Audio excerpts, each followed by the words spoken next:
Es la guerra más legendaria de la historia. 1 millar de barcos se hicieron a la mar por una mujer. Todo empezó con un concurso de belleza. Guerreros, carros y caballos. Y terminó con un caballo gigante sembrando el exterminio y la aniquilación. Muros enteros cayeron. Una narración tan poderosa que ha inspirado 3000 años de mitos y leyendas. Sacrificó a su propia hija. Una historia de ejércitos divididos. Engaños, mentiras. Tesoros robados. La decadencia, la catástrofe. Un centro comercial del mundo antiguo. Siempre hubo enemigos que quisieron hacerse con esta ciudad. Y una guerra sin fin. Fue un conflicto entre Oriente y Occidente. Ahora, arqueólogos, literatos investigadores y analistas militares descubren pruebas de que la mítica ciudad, destruida por la belleza y la venganza, pudo ser real. La Guerra de Troya, primera parte.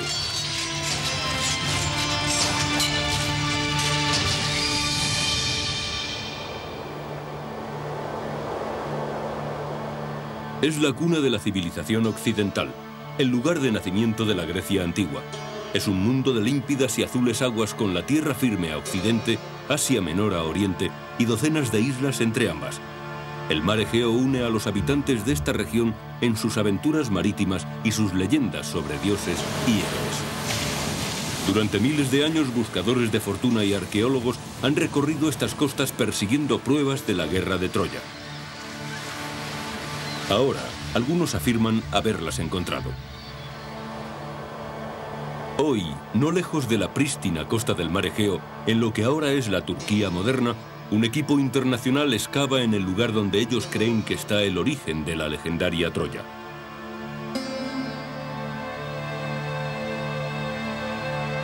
Afirman tener la evidencia de una urbe de 20.000 metros cuadrados, completa, con palacios, calles y animados mercados en el centro de la ciudad.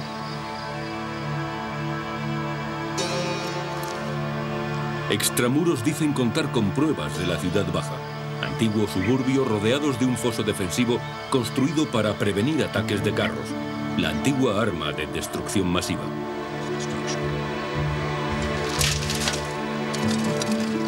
Manfred Corman dirige los trabajos de la excavación desde 1988. Mirando a nuestro alrededor no vemos nada. Todo es campo. Todo es planicie. Pero aquí existía algo. Aquí, en estos campos yermos, Corman y sus colegas ven una ciudad fortificada, rival de la antigua Atenas. Nos situamos en la última edad de bronce, la época prehistórica en que se desarrolló la Guerra de Troya. Pero como en todas las cosas, también aquí hay un conflicto porque algunos piensan que los hallazgos de Corman son pura fantasía, tan poco creíbles como el propio mito. ¿Fue este el emplazamiento de Troya? ¿Existió Troya realmente? ¿Por qué su eco perdura a través del tiempo? En mi opinión, la Guerra de Troya es la fuente de muchas de nuestras percepciones culturales sobre el mundo militar, sobre la literatura, sobre el comportamiento humano y sobre la interacción entre lo divino y lo humano. La Guerra de Troya constituye en gran medida la base de nuestra tradición cultural, motivo por el que continuamos ocupándonos tanto de ella, quizá inconscientemente, como origen de los arquetipos sobre los que modelamos nuestro comportamiento. La historia se hizo narración, y la narración se convirtió en mito, y los mitos son siempre escurridizos. Ahora intentamos, de una forma harto extraña, retroceder sobre nuestros pasos, lo cual no es sencillo. Porque una cosa es vestir la historia para hacer de ella un relato y después un mito, y otra cosa es desnudarla. Exige dolor y es más peligroso.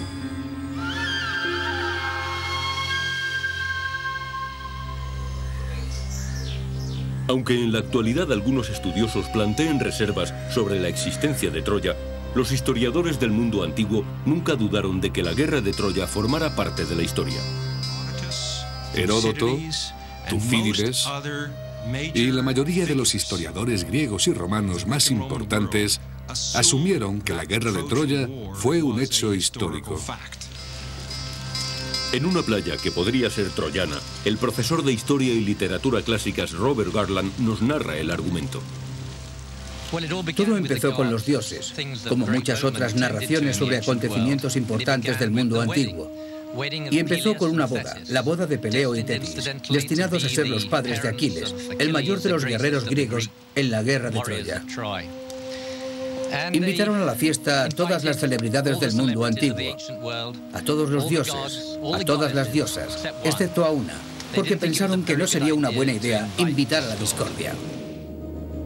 Sin embargo, la discordia se presenta en la boda y ofrece una manzana de oro con la inscripción para la más hermosa. 3 diosas, Hera, Atenea y Afrodita, creen tener derecho a la manzana y piden a Zeus que actúe de juez. Pero Zeus, sabiamente, decide que le sustituya a Paris, el hermoso príncipe de Troya. Y como tan a menudo sucede, cada una de las candidatas ofrece algo a cambio.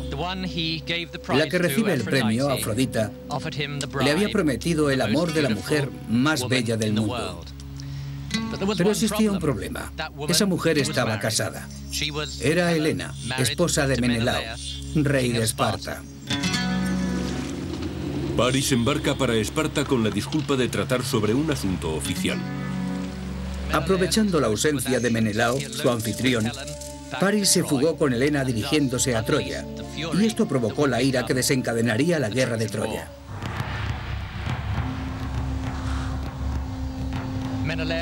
Menelao llamó en su ayuda a su hermano Agamenón, que era el jefe supremo de los griegos. Y Agamenón convocó a todas las ciudades griegas, a todos sus reyes, para una guerra de desquite que resarciese a su hermano de la injusticia con él cometida. Reunieron 1000 naves, pero los dioses hicieron que cesara el viento. Para apaciguar a los dioses, Agamenón tiene que ofrecerles el mayor sacrificio posible, la muerte ritual de su propia hija. El viento sopla, la flota puede zarpar y comienza la guerra. Los griegos acampan ante los muros de Troya y durante los 10 años siguientes nacen y se destruyen héroes en el campo de batalla. Aquiles, el famoso guerrero griego, y Héctor, el campeón de Troya. La guerra se prolongaba. En el 10º año parecía que no fuera a tener fin.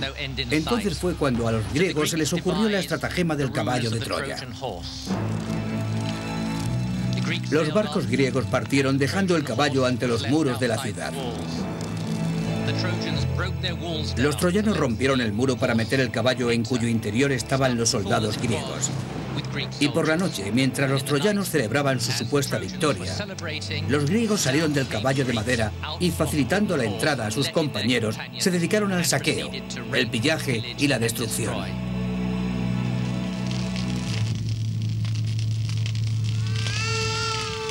Se cometieron muchos actos de vandalismo en aquel tiempo.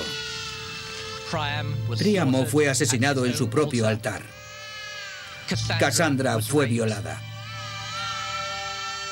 Y el hijo de Héctor fue arrojado desde lo alto de la muralla de Troya, destrozándose el cráneo.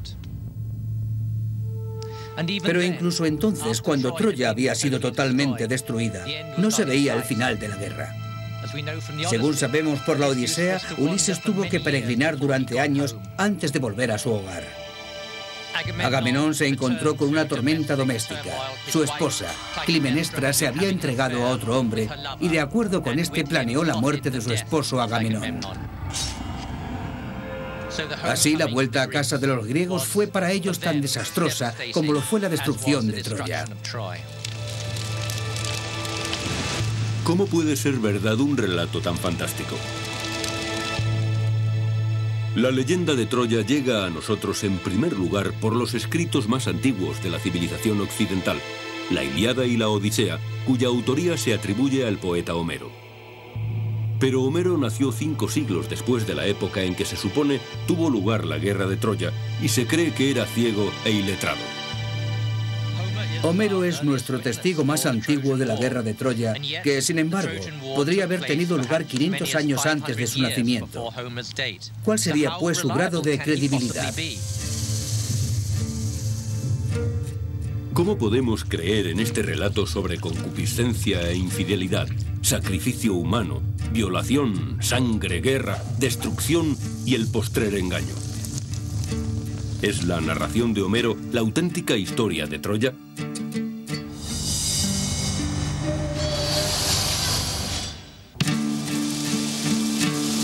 Al igual que sucede con Troya, lo que se conoce de Homero es una combinación de historia y mito. A pesar de ser considerado el autor de los primeros poemas épicos de la civilización occidental, la Ilíada y la Odisea, tenemos pocas pruebas de su existencia. Algunos estudiosos estiman que el padre de la literatura griega vivió alrededor del año 750 a.C. y en un lugar no muy apartado de Troya. Creemos que procedía de una región probablemente contigua a Troya. Puede que de la ciudad de Esmirna o la isla de Quíos, pero incluso esto es dudoso. Una fuerte tradición lo presenta como un bardo ciego, pero según otra no se puede afirmar nada sobre él medianamente cierto. Dos de los mayores misterios sobre Homero se refieren a cómo alguien que hubiera vivido 500 años después de la guerra de Troya podía recoger detalles tan gráficos sobre la batalla y el baño de sangre. Y cómo una persona podía, antes de la invención de la escritura en Grecia, recordar cerca de 16.000 versos de la Ilíada y 12.000 de la Odisea. Una posible respuesta es que Homero fuera el continuador de un linaje de rapsodas de relatos épicos. Si esto es cierto, significa que la Ilíada y la Odisea no fueron escritas por un Homero, sino transmitidas por muchos Homeros. Es perfectamente plausible que los aedos empezaran a recitar inmediatamente después de este famoso conflicto, pasando así su contenido de una generación a la siguiente. No en cuanto a precisiones históricas que a nadie interesaban, sino en lo referente a los detalles sobre la mujer raptada, Aquiles, Héctor y el caballo de Troya. Todo eso son contribuciones de los aedos a lo largo del tiempo. La historia así amalgamada fue heredada por Homero, quien le dio su giro personal. Pero si Homero fuera el último de un linaje de poetas orales, ¿cómo es que la historia de Troya pasa de un conjunto de cantos memorizados a ser la primera historia escrita de la civilización occidental? En la década de 1930, un estudioso estadounidense llamado Milman Perry, equipado con unos de los primeros aparatos portátiles para grabación sonora, descubrió la manera de regresar a un tiempo en que toda la historia era cantada. Perry viajó a un mundo antiguo, a ciudades de los Balcanes en Serbia, y descubrió a rapsodas que, exactamente igual que Homero, cantaban relatos épicos de antiguas batallas y héroes.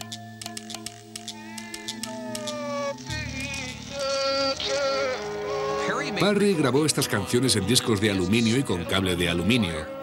También las tomó al dictado.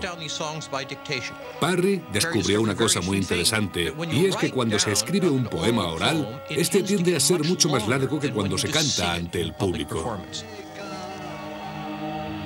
Durante más de un año, Perry investigó la tradición oral, transcribiendo y grabando muchas canciones, algunas tan largas como las de Homero.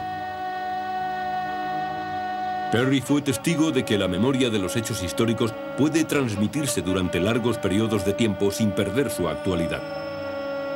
Los bardos serbios cantaban la batalla de Kosovo que transcurrió durante el siglo XIV. Resulta interesante que las noticias escritas por los héroes invasores confirmen la veracidad de estos cánticos de 600 años de antigüedad. Es por lo tanto plausible que realmente hubiera una guerra de Troya y que los hechos de esta guerra se transmitieran por tradición oral durante unos 400 años hasta el 800 a.C., que es cuando se escribieron los poemas homéricos. En mi opinión, esto tiene sentido. Tiene que haber habido una guerra de Troya porque, en primer lugar, ¿por qué iba nadie a cantar las hazañas de una guerra inexistente? El trabajo de Perry confirma no solo que una persona puede memorizar canciones tan largas como la Ilíada y la Odisea, sino que los hechos relatados pueden ser históricamente ciertos.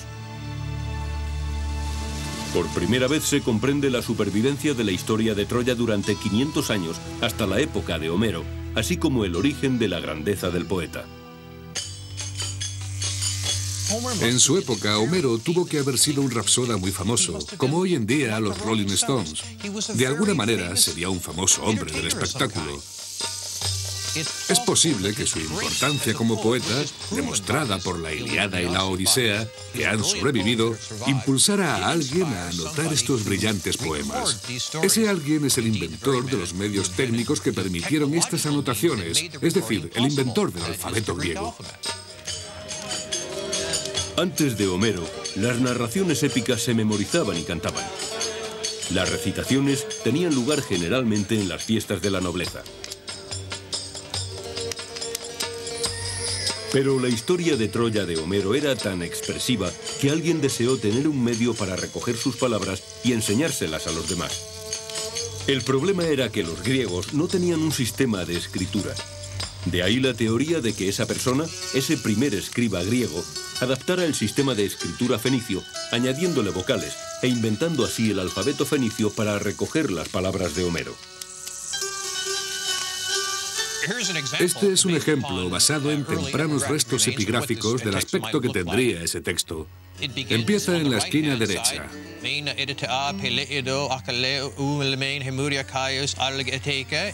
Como gira el buey, decían los griegos, comparando este estilo de escritura con el arado de los campos, donde se llega a un extremo y se vuelve para continuar arando y así sucesivamente.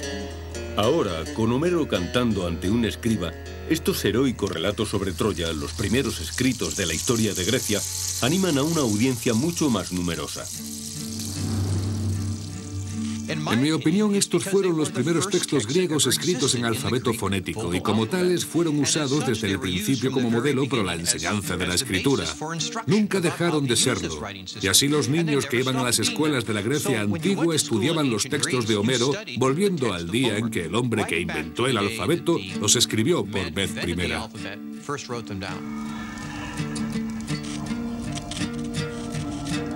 La historia de Troya de Homero se convierte en la herramienta mediante la cual se enseña la lengua y la literatura en que se cimenta la civilización occidental. Durante los siguientes 3000 años, la historia de Troya inspira a los mejores escritores griegos y romanos, a los artistas del Renacimiento, a Shakespeare e incluso películas de Hollywood. Pero a través de los siglos, la auténtica historia de Troya se ha visto difuminada por el mito y la ciudad, una ruina ya en tiempos de Homero, quedó cubierta por las arenas del tiempo. Más tarde, en el siglo XIX, impulsado por los relatos homéricos de batallas, sangre, anhelos y engaños, un rico aventurero parte en busca de tesoros y de la verdadera historia de Troya.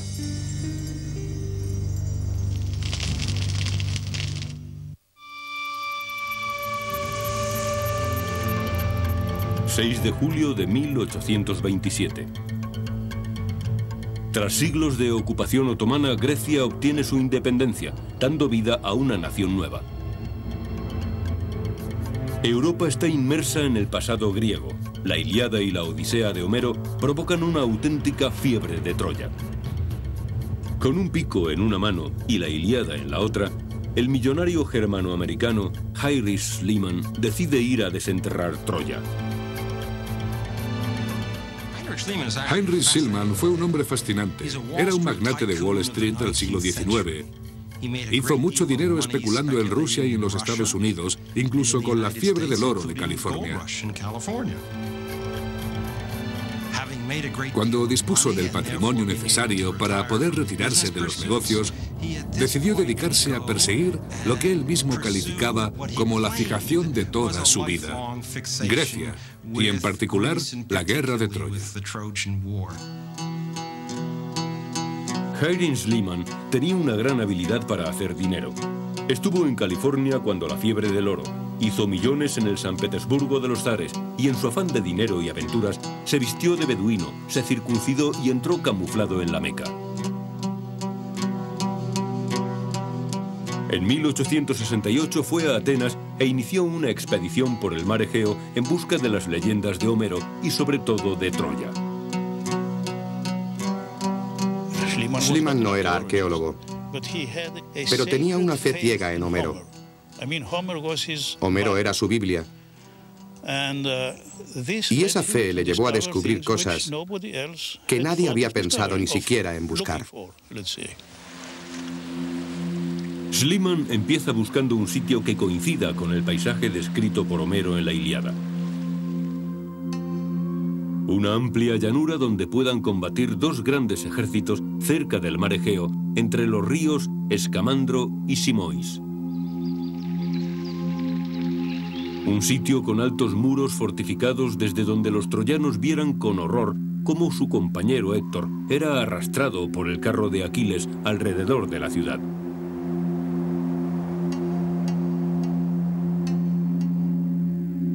Elizabeth Riordan, arquitecta de las excavaciones que están teniendo lugar en Troya, nos indica los pasos de Schliemann por las planicies de la moderna Turquía. Heinrich Schliemann estaba convencido de que Homero escribió sobre un lugar que existió realmente. Y estaba también convencido de que encontraría Troya en este sitio llamado Hisarlik. Pensó que si excavaba profundizando hasta el lecho de roca, lo que encontraría en el fondo tenía que ser la Troya sobre la que había escrito Homero. En 1870, Schliemann y sus cientos de obreros perforaron miles de años de civilización, abriendo zanjas en el montículo que corría de norte a sur y de este a oeste. La llanura troyana se inundó con los montones de lo que para Schliemann no eran más que escombros. Trabajó durante años, pero no encontró pruebas de la Troya de Homero. Estaba consternado. Necesitaba encontrar algo de verdad impactante. Y se consideró feliz cuando, al término de su tercer año de excavación, hizo un descubrimiento que colmaba su afán. Estaba investigando en este gran muro fortificado cuando, en una pequeña bolsa, encontró un tesoro de objetos de oro. Este era exactamente el hallazgo que necesitaba para atraer la atención. Vasos y copas de oro, piedras preciosas, joyas magníficas. En 1873, Schliemann saca el tesoro de Turquía de contrabando. Adorna a su esposa con las joyas, igual que Helena de Troya, y como un gran showman, grita a los cuatro vientos que ha descubierto el tesoro del rey Príamo.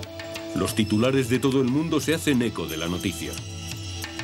Heinrich Schliemann descubre la legendaria Troya.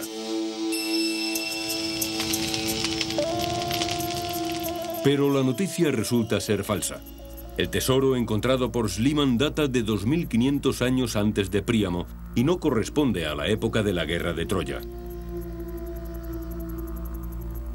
Y peor aún, Schliemann podría haber robado su descubrimiento de la Troya de Homero. Schliemann, con su interés por Homero, no fue pionero en esta zona. Frank Calvert, un expátrida de Gran Bretaña, vivía allí desde 1845. A través de los años, había reunido una enorme cantidad de pruebas textuales sobre la ubicación de Troya. Cuando Schliemann llega a Turquía, hay 7 lugares con posibilidad de ser la Troya de Homero. Pero Frank Calvert está convencido de que el terreno del que es propietario, un montículo llamado Hisarlik, es Ilión, la ciudad grecorromana que da nombre a la Ilíada. Schliemann decide ir a hablar con Frank Calvert. Cuando Schliemann visitó a Calvert en agosto de 1868, vio que la casa estaba llena de objetos y obras de arte que Calvert había extraído del suelo de Hisarlik, de Troya. Durante la cena, Calvert habló con Schliemann de sus excavaciones, mostrándole lo que había encontrado, y Schliemann se quedó impresionadísimo. Schliemann regresa a Atenas y, sin siquiera pisar la ciudad, escribe su primer libro sobre Troya. El problema es que no conoce los detalles. Calvert le dio por escrito la respuesta a las muchas preguntas de Schliemann, una de las cuales era: ¿qué altura tenía el montículo? ¿20 metros o 100 metros? El hecho de que Schliemann planteara esa duda demostraba que no tenía ni la más remota idea del lugar del que estaban hablando. Frank Calvert había estado excavando durante años para sí mismo discretamente, pero ahora Schliemann invierte todo su patrimonio en una excavación gigante, con cientos de obreros y desde luego sin pizca de discreción. Schliemann le dice al mundo que él es el único descubridor de Troya, sin mencionar para nada a Frank Calvert.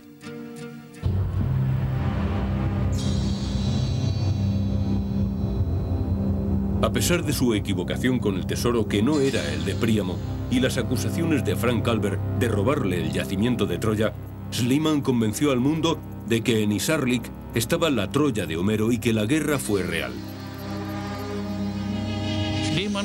Schliemann fue un hombre que dedicó su vida, su fortuna y toda su actividad a demostrar la verdad de Homero. Y eso merece mi respeto. En realidad se debe a Schliemann el que nos estemos preguntando: ¿tuvo lugar esa guerra? Y hoy seguimos en esa tradición de plantearnos preguntas sobre la guerra de Troya. Ni siquiera Schliemann, quizá el creyente más devoto en la autenticidad de la Ilíada, pudo encontrar pruebas concluyentes sobre la Troya de Homero. En alguna parte de estas ruinas yace la promesa de encontrar algún resto escrito, algún tesoro troyano que demuestre más allá de toda duda que Troya y la guerra existieron realmente.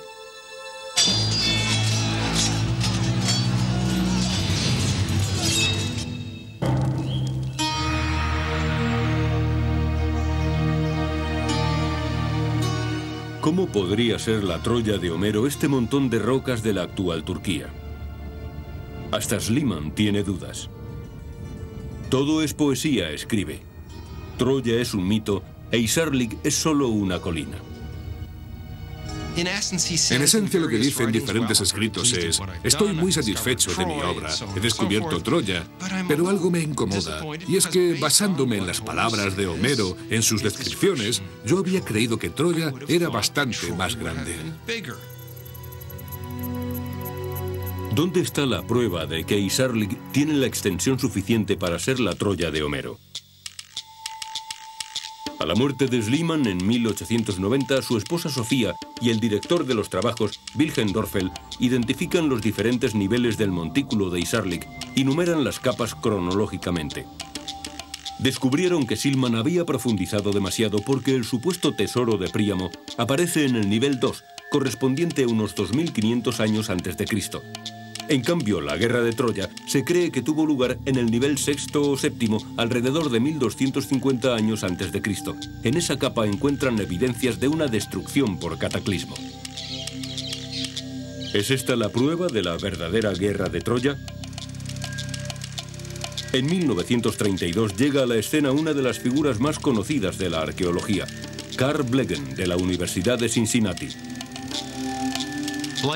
Blegen, quien ya había excavado en la Grecia continental, pensó que era el momento adecuado para volver a tratar de localizar Troya dentro del amplio contexto de la Edad de Bronce griega. Blegen examina el yacimiento al completo, descubriendo que Troya está a la altura del nivel 6. En la capa superior, nivel 7, descubre Blegen una concentración de casas en el interior del recinto amurallado, lo que parece indicar que la población se estaba protegiendo de los sitiadores. Pero tampoco Blegen descubre una ciudad del tamaño de la descrita por Homero. Troya parecía destinada a permanecer en el misterio. Más adelante, en 1982, llega a Troya Manfred Korfmann. En el ambiente arqueológico hay un gran escepticismo sobre este nuevo regreso a Troya. Muchos piensan que después de tantas excavaciones, al fin y al cabo han sido 3 las campañas realizadas, no puede quedar mucho por descubrir. Pero la campaña de Korfmann introduce 50 años de nueva tecnología en la excavación. Uno de sus primeros descubrimientos se sitúa justo al sur de Troya, a orillas del mar Egeo. Aquí su equipo encuentra más de 50 enterramientos con ajuares de la Grecia micénica. ¿Sería esta la prueba del campamento griego con los cadáveres de los guerreros griegos que habían venido a luchar contra Troya? El equipo de Korfmann descubre también que la bahía de Troya de la época difería sustancialmente de la actual, ya que el agua, en la época de la guerra de Troya, estaba más cerca de los muros de la ciudad. Y en años más recientes, no lejos de la antigua bahía, Korfmann y su equipo encontraron con prospección magnética lo que al principio parecía un muro a 400 metros de la ciudadela.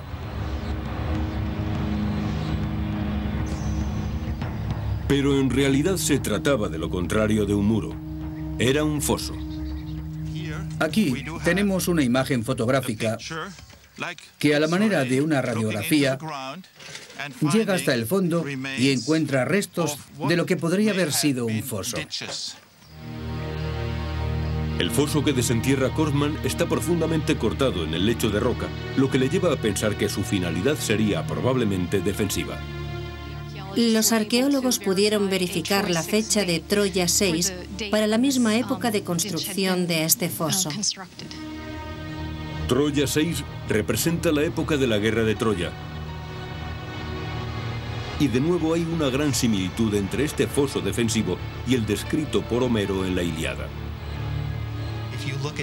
Si nos fijamos en su descripción del foso excavado alrededor del campamento griego y miramos después el foso que hemos encontrado alrededor de la baja ciudad de Troya, vemos que el parecido entre ambos es muy llamativo. Parece que fuera este el lugar que Homero tenía en mente cuando reprodujo la historia de la Ilíada y la Odisea.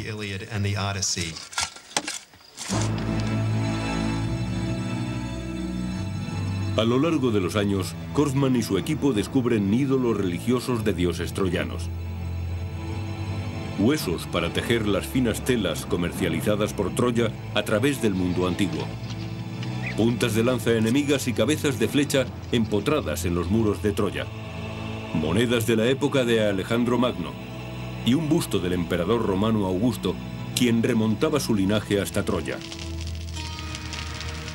Pero a pesar de tan fantásticos hallazgos, hay algo que todavía se esconde de Korfmann, al igual que de todos los demás desde los comienzos de Schliemann. ¿Dónde está la prueba de la enorme ciudad descrita por Homero? Uno de los puntos más importantes que queremos averiguar sobre Troya es el tamaño de la ciudad en diferentes momentos de su historia, en diferentes periodos. Es decir, cómo creció, cómo disminuyó, si hubo actividades diferentes en áreas diferentes del asentamiento. Y para la respuesta se necesita algo más que las excavaciones en sí. Para descubrir algo tan escurridizo como es el tamaño de la ciudad, el equipo de Korfmann emplea una técnica más parecida al trabajo de granja que al de arqueología. Es el estudio de campo. Limpiamos la vegetación cada 20 metros para obtener condiciones similares a un campo recién arado. Recogemos todo lo que encontramos en esos puntos.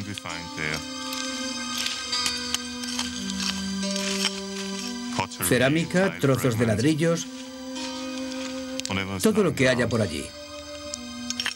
Así nos haremos una idea del tamaño del asentamiento y la función de las diferentes áreas.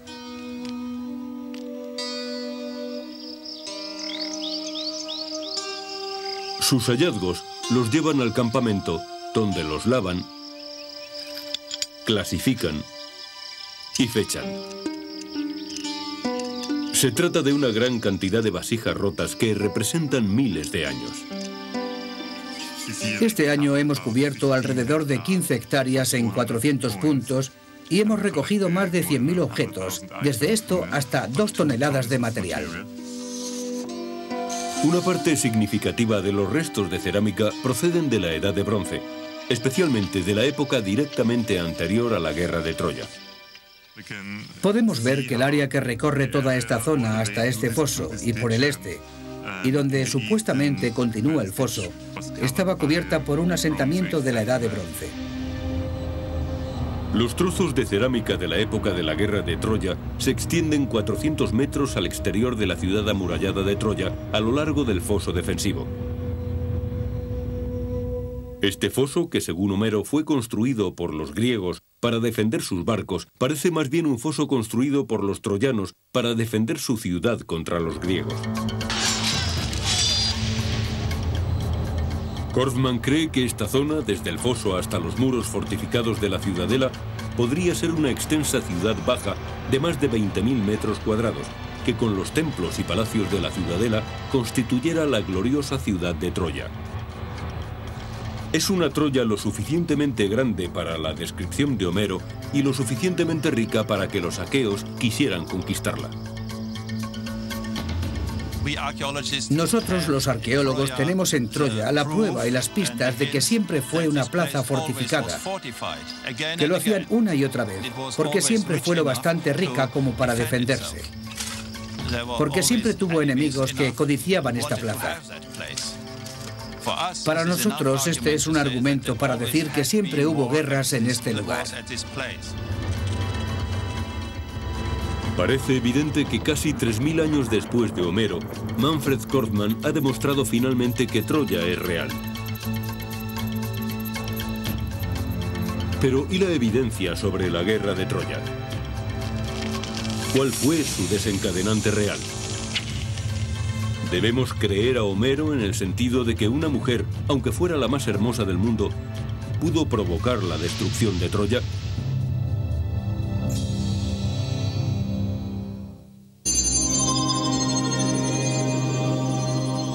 Para los antiguos griegos, la belleza es el orden. Esto se ejemplifica con el cuerpo desnudo, joven, de formas redondeadas, talle estrecho, pecho alto de forma cónica y muslos curvilíneos. Es seguro que Helena reunía todas esas cualidades y su rapto era un ataque al orden mundial, un acto de guerra contra Grecia.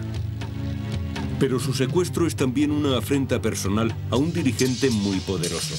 Todavía hoy podemos imaginarnos que este acto contribuiría a desatar una guerra internacional. This is the guy that tried to kill my dad at one time. ¿Cómo se desarrolló el equilibrio entre los órdenes personal y político en la verdadera historia de Troya? La leyenda del rapto de Helena y de que ahí derivara la guerra no es imposible, pero sí es improbable como única causa. El general de brigada John Brown del ejército de Estados Unidos es experto en guerras de la antigüedad. Lo más probable es que fuera una oportunidad largo tiempo esperada. Una guerra que estaba esperando su causa. Había un instinto de expansión por parte de Micenas que solo necesitaba un desencadenante. El secuestro de Helena podría haberse convertido rápidamente en el acontecimiento que galvanizase a los guerreros de la época en un esfuerzo por recuperar su reputación y aumentar su gloria.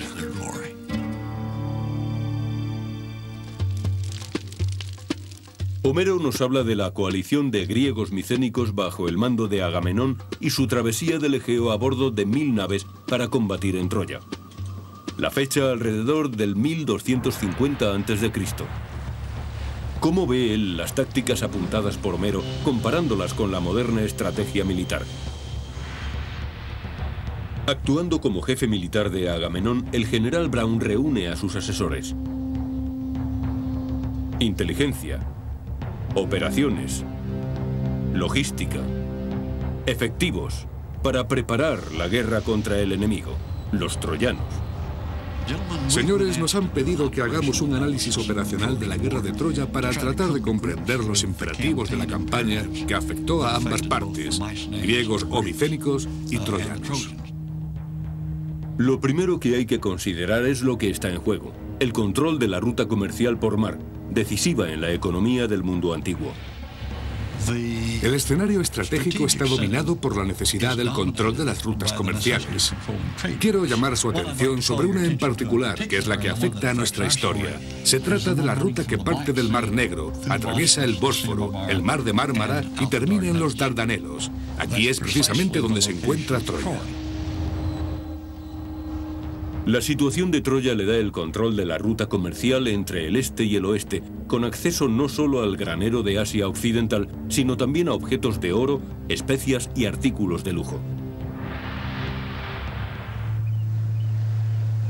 Un pecio descubierto en la costa de Turquía en 1984 y según la datación perteneciente a la época de la guerra de Troya, es testimonio de las riquezas en juego. En el barco se encontraron tesoros de 7 civilizaciones, medallones de oro egipcios, vasijas de aceite y especias del lejano oriente, lingotes de estaño en forma de piel de buey procedentes de Asia Central y cobre de Chipre. Estos metales se encontraron en la proporción exacta para la producción del bronce, 10 partes de cobre por 1 de estaño. El bronce está compuesto de estaño y cobre. Controlando el acceso a estos metales, se controla la industria de la edad de bronce. El control de la producción de ese metal en la edad de bronce equivale en la actualidad a controlar el petróleo. Si los griegos querían convertirse en un imperio, tenían que conquistar Troya. ¿Pero cómo? Si pasamos de la estrategia a la parte operacional, no tenemos más posibilidad. De nuevo, el general de brigada John Brown y sus hombres aplican modernos planteamientos militares a la guerra antigua que tuvo lugar en Troya. Desde el punto de vista de los efectivos, ¿qué me diría usted sobre las condiciones básicas si esto representa la capacidad micénica y este área de aquí, Troya? La población de Troya no se puede comparar en poderío militar con los estados griegos aliados contra ella. Los griegos formaron una coalición que aventajaba a los troyanos en 5-1. Necesitaban esa superioridad numérica para asegurarse una rápida y decisiva victoria.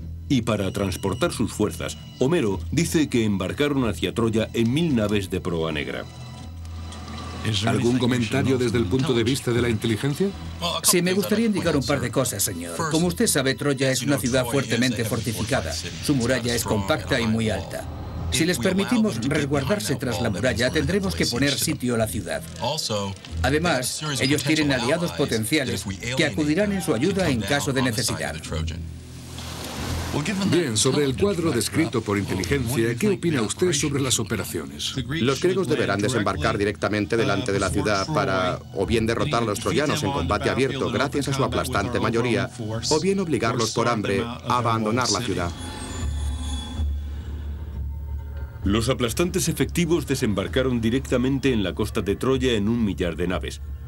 Los griegos se preparan para reconquistar a Helena, recuperar su honor y ganar poder y riquezas, controlando la ruta comercial más importante de la Edad de Bronce. El plan es muy sencillo. Una última consideración logística. ¿Cómo se da de comer a las fuerzas de ocupación de 1000 naves? ¿Qué opina usted sobre este aspecto logístico? Los troyanos habrían reunido todos los alimentos y el agua disponibles y los tendrían a buen recaudo detrás de la muralla para su propio uso, evitando así que cayeran en manos de los griegos.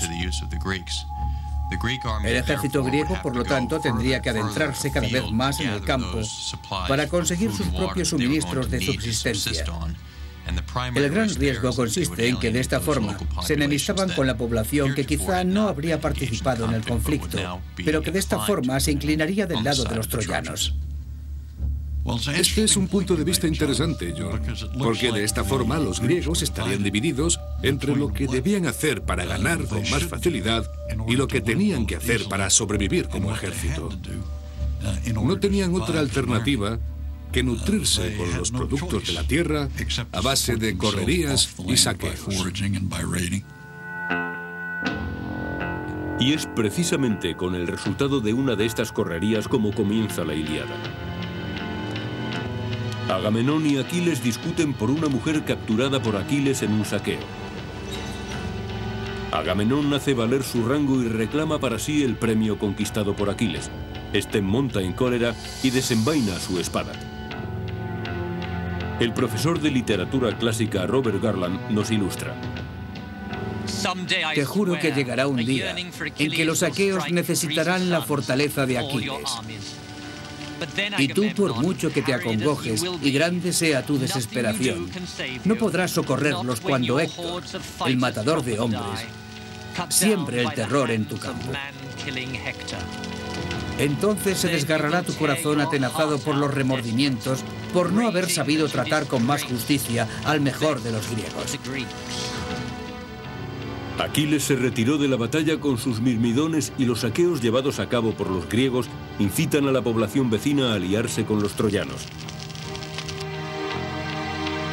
Los griegos pierden su ventaja de la superioridad numérica y la guerra se alarga durante 10 años sin un claro vencedor. Por el episodio con que Homero empieza la Ilíada, una discusión entre Agamenón y Aquiles, su mejor guerrero, se ve claramente que no llevaba a Troya una coalición de voluntarios. Los problemas de esta coalición de no voluntarios se remontan a 10 años atrás, en la Grecia continental, cuando Agamenón planeaba una correría de venganza y saqueo. Allí se vio forzado a hacer el mayor de los sacrificios, la muerte ritual de su propia hija.